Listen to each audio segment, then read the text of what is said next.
Hello,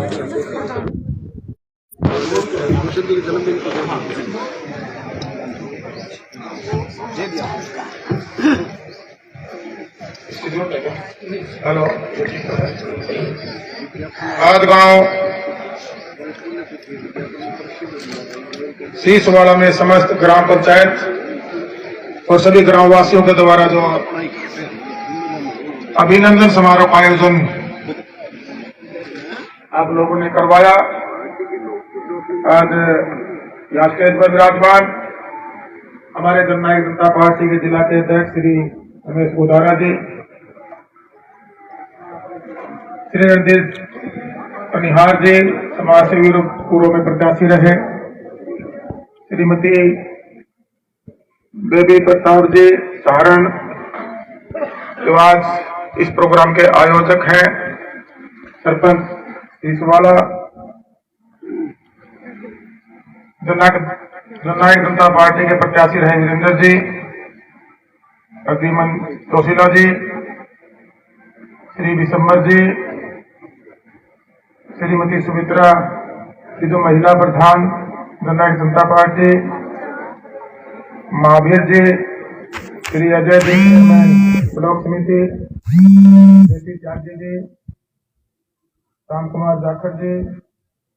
Sajju Mehla जी, बलबीर सहारण जी, रामदेव जी, इंद्रावती जी, राजेश जी सरपंच, बलजीत जी सरपंच,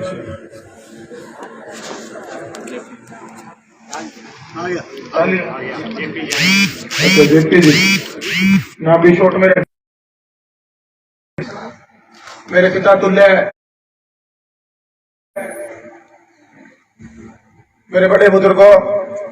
नौजवान साथियों, मेरी माता शक्ति माताएं बहनें, सबसे पहले तो जो गांव में पहुंचने पर आप सभी ने, पूरी पंचायत ने और सभी ग्रामवासियों ने फूल मालाओं से फूलों की वर्षा करके और सर्व समाज का मान सम्मान पगड़ी पहना के जो मान सम्मान दिया, उसके लिए मैं आपका नतमस्तक होकर धन्यवाद करता हूं, आभार व्यक्त करता हूं। आज हमारे लिए पूरे हरियाणा ही नहीं पूरे देश के अंदर युग पुरुष के नाम से जिनको जाना जाता है, चौधरी देवीलाल जी, उनकी पुण्यतिथि है, जिन्होंने इस हरियाणा की स्थापना की और अपने आप का पूरा जीवन लोक कल्याण के लिए, प्रदेश हित के लिए, देश हित के लिए लगाया। उनको भी हम श्रद्धा सुमन अर्पित करते हैं। हनुमान जयंती की भी मैं आज आपको बहुत बहुत शुभकामनाएं देता हूं, क्योंकि हनुमान जयंती का भी आज पर्व है। आप सभी ग्रामवासियों को, पूरे प्रदेशवासियों को उसके लिए मैं शुभकामनाएं देता हूं। रोज जो गांव के अंदर आप लोगों ने मुझे बुलाया, गांव के विकास को लेकर, जब सरपंच साहब काफी 2-3 बार करीबन मेरे साथ बैठे, मेरे से मिले और गांव की जो मूलभूत सुविधाएं थी उनके बारे में कुछ चर्चा। साथियों, मैं थोड़ी सी बातें आपसे साझा करूंगा। उससे पहले प्रधान जी ने और हमारे मेरे से पहले वक्ताओं ने आपसे सारी चर्चाएं साझा कर ली। हमारी जननायक जनता पार्टी के प्रधान जी ने भी जो पार्टी के लिए या कैसे कैसे हरियाणा की स्थापना और क्या क्या काम चौधरी देवीलाल जी के द्वारा करवाए गए और आज जो सरकार की मंशा है उस पर मैं आपसे चर्चा कर गया। आज गठबंधन में सरकार, आप सब जानते हैं, करीबन 3 साल पहले चुनाव हुए और ऐसी परिस्थितियां बनी कि भारतीय जनता पार्टी के साथ जननायक जनता पार्टी ने गठबंधन में सरकार बनाई और देश हित के लिए आज ये हमारी सरकार काम की तरफ आगे बढ़ रही है। सरकार बढ़ने के बाद कोविड का भी एक समय आया, उसके बाद किसान आंदोलन भी रहा, जिससे काफी काम प्रभावित हुए और जो सरकार की मंशा थी, जिस गति से हम डेवलपमेंट चाहते थे, उस गति से डेवलपमेंट कहीं न कहीं उसमें अड़चने आई।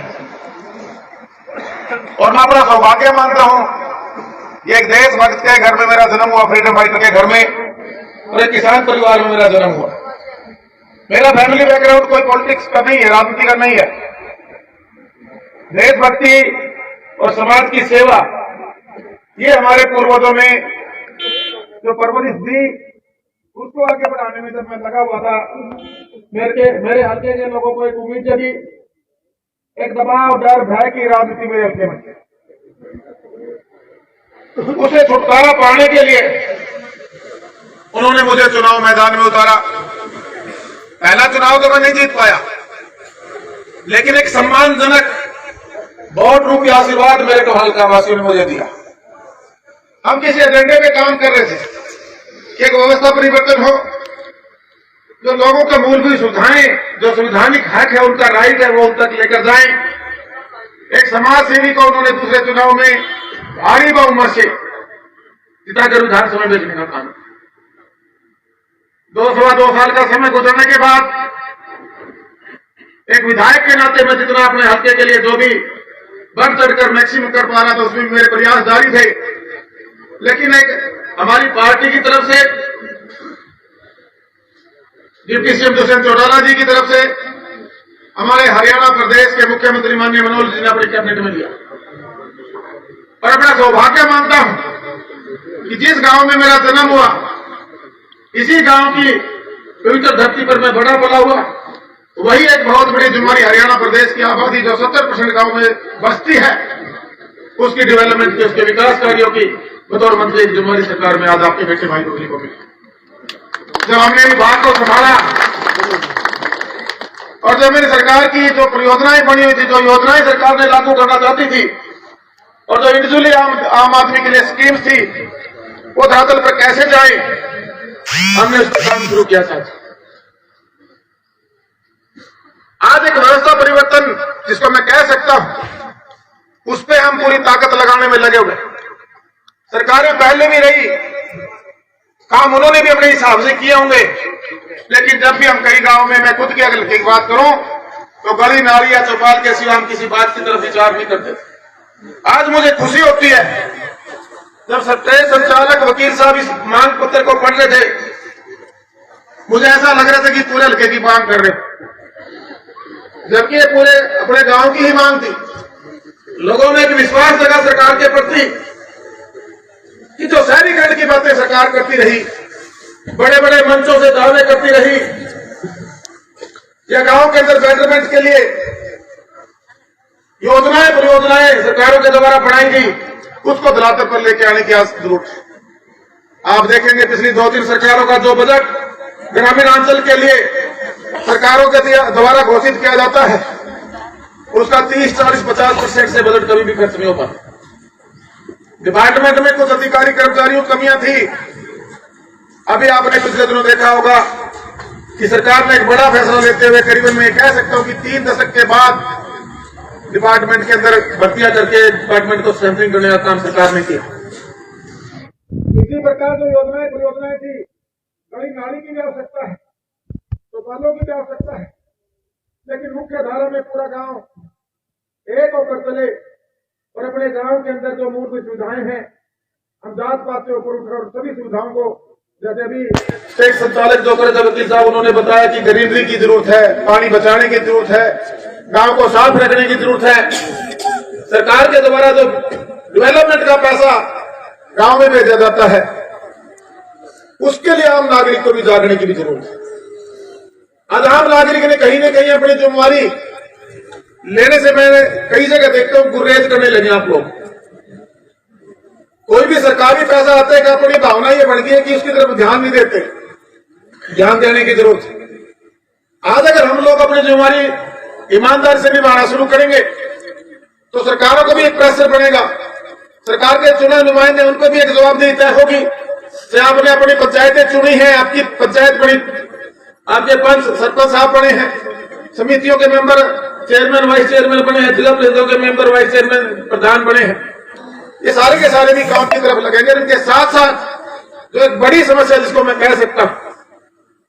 कि जो अधिकारियों को लेकर बार बार शिकायतें हमारे सामने आती थी, वो भी अपनी जिम्मेवारी का एहसास करें।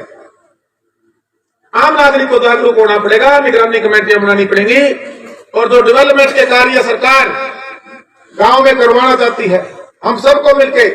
चाहे अधिकारी कर्मचारी हैं, चाहे चुने प्रतिनिधि हैं, चाहे आपके विधायक हैं, चाहे आपके गांव के सरपंच हैं, वो सारे के सारे जो काम करवाते हैं, आम आदमी उसके लिए जागरूक हो और उस काम की जवाबदेही तय करें, उससे जवाब मांगना शुरू करें। बहुत से नेताओं के द्वारा, हमारे पूर्व में प्रधानमंत्री रहे कांग्रेस पार्टी से राजीव गांधी जी, एक मंच के माध्यम से उन्होंने कहा था कि ऊपर से हम 1 रुपया भेजते हैं, नीचे 15 पैसे पहुंचते हैं, 85 पैसे कहां जाते हैं। ये जो 85 पैसे का गैप खत्म करने का एक बेड़ा जो हमारी सरकार ने उठाया है, हमें चंडीगढ़ से अगर 1 रुपया निकालेंगे तो मैं आपको गारंटी देके बताने लग रहा हूं कि आपके गांव के अंदर वो 1 का 1 रुपया पहुंचेगा। लेकिन गांव में आने के बाद आपको एक वादा आज में से भी करना पड़ेगा कि वो 1 रुपया लगवाने की जिम्मेवारी आप लोग लोगे, क्योंकि आप लोग अगर जिम्मेवारी नहीं लोगे और बाद में फिर नुक्ता चिन्ही करना, एलिगेशन लगाने तो बड़े आराम से कोई भी किसी पे भी लगा सकता है। जब राम राज्य था तब उस भगवान जिसको हम मानते हूं उन्हीं को नहीं बख्शा गया था। लेकिन जब आम नागरिक अपनी जिम्मेवारी ले लेगा, आज सरकार जो टेंडरिंग प्रणाली के माध्यम से काम करवाना चाहती है, उसके अंदर पूरी की पूरी डिटेल होती है। मैं उदाहरण देना चाहता हूं, मान लीजिए कोई गली बननी, रामलाल जी के घर से श्यामलाल जी के घर तक, उसमें कितने इंची रोड़ा डलना है, कितने स्ट्रेंथ की, कितनी मोटाई, कितने mm की ईंट लगनी है, क्या क्या उसमें मटेरियल लगना है, मसाला कितने का बनना है, कोई बिल्डिंग बननी है उसमें सरिया कौन सी कंपनी का लगना है, सीमेंट कौन सी का लगना है, ईंट 1 नंबर की लगनी है, सारा का सारा सिस्टम उस टेंडर के माध्यम से आज ऑनलाइन जाके पढ़ी लिखी हमारी जो युवा जनरेशन है, हमारी पढ़ी लिखी युवा पंचायतें बनी, चेक कर सकते हैं। और जो मटेरियल का पैसा सरकार देती है वो पैसा गांव में लगे तो 56 साल में जो गली नाली और चौपाल से हम आगे नहीं बढ़ पाए थे, मैं दावे के साथ कह सकता हूं उससे आगे बढ़ने का काम करेंगे। हम आगे बढ़ने का काम करेंगे तो दोनों के हालात खराब है। सरकार ने बड़ा फैसला लिया, 18,000 जोड़ा पड़े पूरे पाउंड जिसको हम बोलते हैं इंग्लिश में, उसमें से करीबन 3480 के आसपास चिन्हित हमने किए जो ज्यादा ओवरफ्लो के खराब हुए पड़े थे। वैसे तो हालात तो मोस्टली सबके खराब है, लेकिन सबसे पहले सरकार ने, क्योंकि पैसे का भी हिसाब किताब देखना, 3500 के आसपास जोड़ों को उठाया। उसमें गांव के अंदर अगर फिरनी के ऊपर को अपने सीवर दिलवाने, पाइप से करवाना है या खुले नाले बनवाने, ग्राम सभा बुला के पूरे गांव की सलाह लेके मैं सरपंच से अनुरोध करना चाहूंगा, अपने पूरे गांव का साल का सिस्टम तय करें, आपका जो पीआरए का पैसा उसको कहां खर्च होगा, और बजट हमें सरकार से क्या चाहिए, क्योंकि मिले तो आपके हिस्से देगा, मांगना तो आपका राइट है। आपने मैं देख रहा था मोटा मोटा 70 मांग मेरे सामने भी 2 मांग पत्रों में रखी, वो आपका हक है। लेकिन पर कैपिटा जो पैसा है, पीआरआई का जो पैसा भी पिछले दिनों आपने देखा 1100 करोड़ रुपया आपकी डेवलपमेंट के लिए भेजा, उसमें से लगभग जो हमारी युवा पंचायत है, सरपंच साहिबान ने 80% पैसा खर्च करने का। इसके बाद जो जैसे आज सरकार से जो पैसा आप मांग रहे हैं, इसमें से भी बहुत सी ऐसी है जो प्राथमिकता के आधार पर हम सर्च करके वो पैसा भी हम गांव में भेजने का काम करेंगे। आप लोगों ने सिर्फ ये करना है कि पूरा ग्राम सभा बुला के दी, पहले हमने प्राथमिकता के आधार पर कौन सा काम करना है, सेकंड पे कौन सा करना है, थर्ड कौन सा करना है, फोर्थ कौन सा करना है, क्योंकि पैसे का हिसाब किताब भी आप लोगों को देखना होगा। और जब ये पैसा आए, इन व्यवस्थाओं को आप दुरुस्त करना शुरू करो। गरे वाटर से जोड़ ठीक कराएंगे, गांव के नाले नाली ठीक कराएंगे, ओवरफ्लो उसको खेतों तक ले जाके देने का काम करेंगे, कम्युनिटी सेंटर भी बनाने का काम करेंगे, क्योंकि हर गांव में तो संभव नहीं है। लेकिन माननीय मुख्यमंत्री 200 करोड़ की घोषणा की, उसमें जितने भी हम बना पाएंगे इतने गांवों में, इस 200 करोड़ में और पैसा भी सरकार की तरफ से देकर ज्यादा से ज्यादा गांवों तक ये सुविधा पहुंचाने का काम करेंगे। पुरानी अगर कोई बिल्डिंगें हैं किसी भी समाज की, मैं देख रहा हूं सभी समाजों की चौपाल की अपना मानते हैं, हमें सबको साथ जुड़ के चलना है, मुख्यधारा में लेके आने की जरूरत है। अलग अलग ना हो कि हम एक ऐसा जैसे कम्युनिटी सेंटर बनता है पूरे गांव का सामता, कुछ ऐसी व्यवस्था करें कि पूरे समाज के लोग उसमें आके अपनी ब्याह शादी सुख दुख उस व्यवस्था का सदुपयोग कर सकें। हमने अपने आप को थोड़ा सा आगे भी बढ़ाने की जरूरत है, अपनी सोच को भी मजबूत करने की सोच है, भाईचारे को भी जोड़ के चलने की जरूरत है। अभी वकील साहब कह रहे थे पार्टी से किसी से भी हो और वोट आपने किसी की भी दे रखी, जो आपने चुन दिया, जो आपका नुमाइंदा बना दिया, चाहे विधायक हो चाहे आपके सरपंच साहिबान हो, सारे गांव के वोट जो घोतले हमने दे रखे हैं उसे काम करवाओ। अपने गांवों में कमी किए बुरा न मानियो, पहले वोट देवांगे और दिन दे फिर उसके पैरा ज्यादा माटी काटनी शुरू करते हैं। अभी भी बहुत सी शिकायतें आने लगी मेरे पास, चलो तो हाँ गलत करके उसकी शिकायत भी देनी चाहिए, उस पर एक्शन भी होगा, उसमें कार्रवाई भी होगी, लेकिन बिना मतलब कि अपने छोटी सोच के साथ अपने गांव का डेवलपमेंट रुके, उससे भी हमने अपनी सोच को मजबूत करके आगे बढ़ने की जरूरत है। सही होंगे दोबारा जनता मौका दे देगी, और अब सही नहीं है तो जनता हमें वहां से उठाने का भी काम करे। अनुरोध करना चाहूंगा कि सारे के सारे एकजुट होके जो आपसी बंटवारे की राजनीति से आगे विकास की राजनीति, प्रगति की राजनीति की तरफ ध्यान देना चाहिए। तब हमारे गांव के अंदर चौमुखी विकास और संपूर्ण विकास में कैसे हो पाएगा। हम राजनीति किसी पार्टी में अपने विचारधारा के साथ काम कर सकते हैं, उसके साथ साथ सोशल संगठन बहुत बने हुए हैं, युवा संगठन बने हुए हैं, हमारे ex military man, ex serviceman अपना समय समाज को देना चाहते हैं। मैं उनसे भी अनुरोध करके देना चाहूंगा, इकट्ठे होकर गांव में जैसे सफाई अभियान चलाना है, पूरे गांव को सफाई करना है, स्कूलों की बिल्डिंगों के दिन साफ करना है, अपने वाटर बक्सों को साफ करना है, हमारी सरकारी बिल्डिंग बनी उनकी सफाई। अगर एक दिन भी गांव का एक नागरिक अगर निकाले साल में सिर्फ 12 दिन अपने गांव को दे तो गांव की तस्वीर बदलने का काम करे। सिर्फ 12 दिन देने की जरूरत। पहले मैं देखता था हमारे बुजुर्ग, अगर मैं 30 साल पहले चला जाऊं, आज से जब मैं 16 साल 18 साल का होता था, तो मैं देखता था अपने सारे कितना बड़ा उसका जमींदार हुआ करता, चाहे वो खेती बाड़ी करे करता, चाहे कोई अपने उसके साथ जुड़ के अपना परिवार का पालन पोषण करता था। हम सब अपनी गलियों के अपने घरों की सफाई खुद करते थे, अपने जोड़ों की खुदाई हम खुद कम्युनिटी को इकट्ठा करके सारे के सारे करते थे। आज अपने अपनी जिम्मेवारी में छोड़ दी, एक बोर्ड देके फिर भी सोचता भी सारा काम सरकार पर छोड़ दे। सरकारों की ड्यूटियां हैं,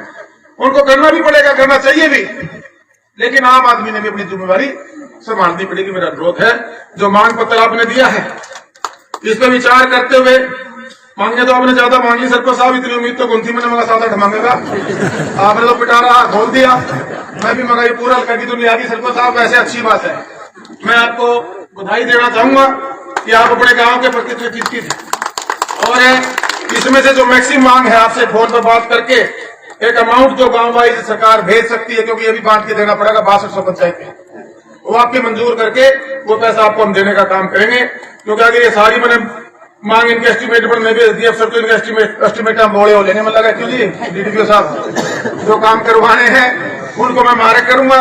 उनका फौरी तौर पर 15 दिन के अंदर आप एस्टीमेट बना के भेजने का चंडीगढ़ काम करेंगे, वहां से हम पैसा भेजने का काम करेंगे। और वो पैसा जब गांव में आए, सिर्फ आपसे एक आश्वासन लेकर जाना चाहूंगा कि सारे गांव वाले इकट्ठे होके सरपंच बन लिया, जीतता है वही सिकंदर, उसके साथ लगो, काम कराओ, गुणवत्ता के साथ काम कराओ। पार्टीवादी राजनीति, आगे पीछे टांग खींचने वाली राजनीति को हमने नहीं करना, हमने अपने गांव के विकास की राजनीति करना है। गांव को साफ सुथरा रखना है, गांव के अंदर पेड़ पौधे लगाने हैं, गांव के अंदर पानी बचाना है, क्योंकि पानी की समस्या आने वाले समय भयंकर होने वाली है, उसको भी हमने बचाना है। और अब जिसके कोई पर्सनल काम है, जो भी मेरे को कोई एप्लीकेशन दे, उसको अपना